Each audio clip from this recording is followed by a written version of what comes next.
আল্লাহর নবী যে পরিচয় দিলেন আমি সেই মুহাম্মদ সাল্লাল্লাহু আলাইহি ওয়াসাল্লাম, বুড়িমা উঠে পাজা করে দড়িয়ে দুই গালে চুমা দিলেন, দিয়ে বলছে বাবা মুহাম্মদ আজকে তোমার ভাই তো আমার পালাচ্ছি, কিন্তু এখন তো দেখছি তুমি তো সেই মানুষ না, তুই তো মেরে ধরে তাড়িয়ে মুসলমান করো না।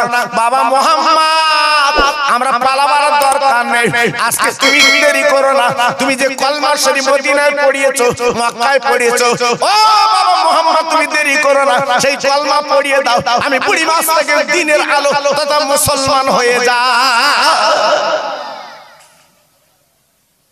আমার নবী বুড়িমাকে পড়ালেন ঈমানের কলেমা, পড়াবার পরে সঙ্গে সঙ্গে বুড়িমা কি করলো, যত আলাউলা ছিল গর্তে সবাইকে ডেকে বলছে তোরা চলে আয়, সোনার মানিক এসেছে, যার ভাই কাছে আমরা পালাচ্ছি একবার চলে আয়, আমরা পেয়ে গেছি ইনি সেই রহমতের নবী, আয় তোরা চলে আয়। এক দল এসে আমার নবীর হাতে হাত দিয়ে ঈমানের কলমা পড়ে মুসলমান হয়ে গেছে। জোরে বললেন না? আরেকটু চিল্লে বলা গেল না? আরেকটু জোরে বলতে পারলেন না? এই ছিল আমার নবীর আদর্শ বাবা, এই ছিল নবীর ভালোবাসা বাবা। গতদিন মাথার তলায় বলছিলাম একটু বুকে হাত দিয়ে বলুন আজকে আমরা কোন নবীর উম্মত?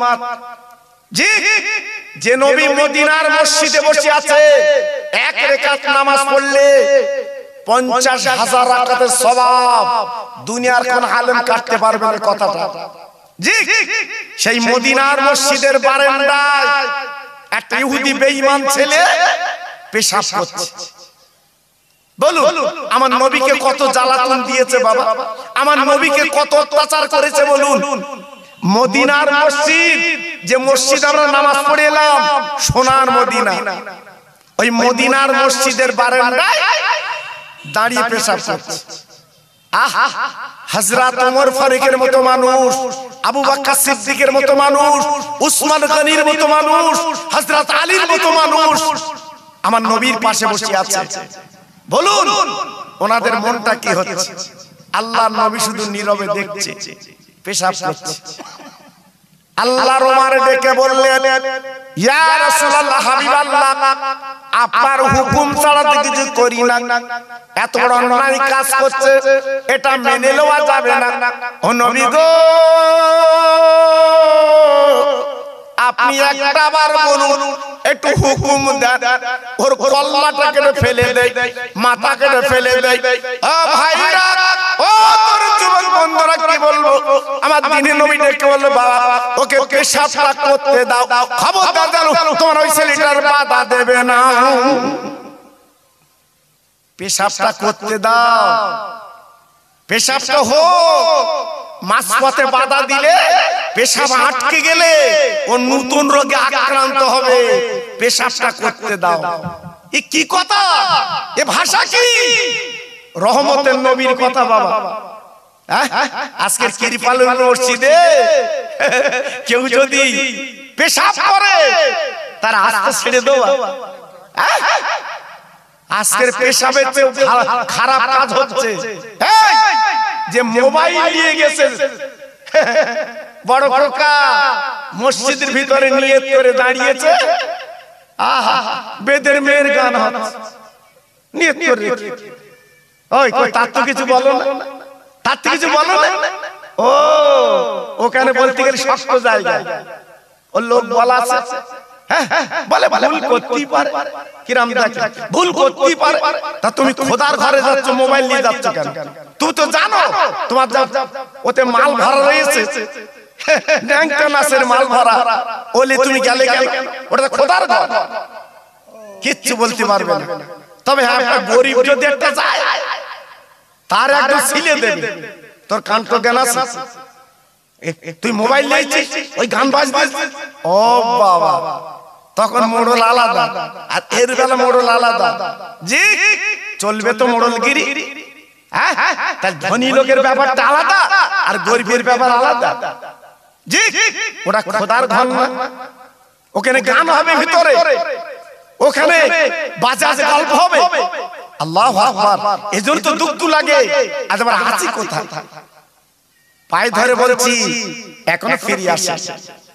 আল্লাহর নবীর সাহাবী হযরত ওমর ফারুক দেখে বলছেন, নবী গো সহ্য করা যাচ্ছে না, মদিনার মসজিদে, পবিত্র মসজিদ, যে মসজিদে জিবরাইল চলে এসেছে, ওই মসজিদের পেশাব হচ্ছে। নবী বলুন, আমার নবী বলছে, উমার খবরদার তুমি বাজে কথা বলবা না, ওর পেশাবটা করতে দাও।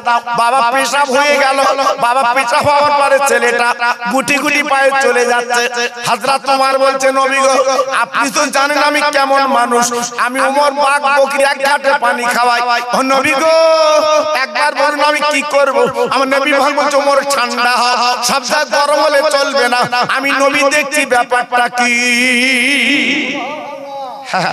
ওমর সব জায়গায় গরম হলে চলবে না, নরম হতে হয়। আমার নবী পাক উঠে পিছন দিক দিয়ে ছেলেটার গলাটা পাঁজা করে জড়িয়ে ধরেছে। চিল্লে বলুন, একটু জোরে বলুন, আর একটু চিল্লে বলুন। গলাটা পাঁজা করে জড়িয়ে ধরেছে। বাবা ছেলে একটু দাঁড়াও।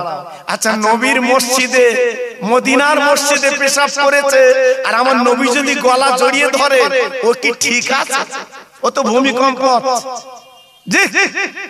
ছেলেটা তখন বলছে, হুজুর আমি ভুল করেছি, হুজুর আমি ভুল করেছি।